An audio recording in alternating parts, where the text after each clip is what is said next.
We need We need every single one of you to develop your talents and your skills and your intellect, so you can so you can help us old folks solve our most our most difficult problems.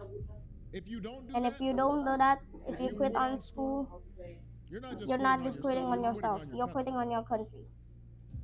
I know it's not And always now I easy know to it's do not well in always easy school. to do well in school.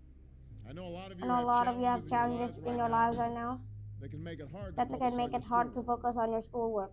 I get it. I know what it's I like. know what it's like. But at the end of the But day, at the end of the day, the the circumstances of your life, circumstances of your life, what you look what like, you where look you come from, like, how where you much come money you from, how have, much money you have, what you've got going what on you've at home. got going on at home. None of that is None of that is an excuse for neglecting your homework or having a bad attitude at school. That's no That's no excuse excuse for for talking back to your teacher, or cutting class for or cutting dropping class out or of school. dropping out of school. There is no There's no excuse for not trying. for not trying. Where you are right Where now you are right doesn't now doesn't have to determine where you'll you end up. No one's written No your one's destiny written your for you. destiny for you. Because here in Because here in America, America, you write your own destiny.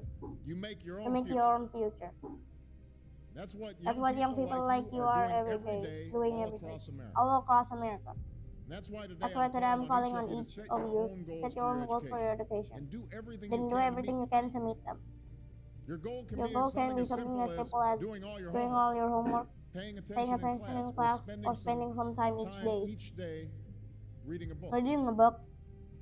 Maybe you'll Maybe you'll decide to get involved in an extracurricular activity or volunteer in your community. Maybe you'll Maybe you'll decide to stand up for kids who are being teased or bullied because of because of who they are and how they look.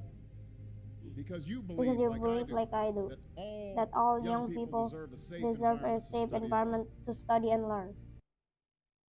Okay? Maybe that's all from me. Last I say, wassalamualaikum warahmatullahi wabarakatuh.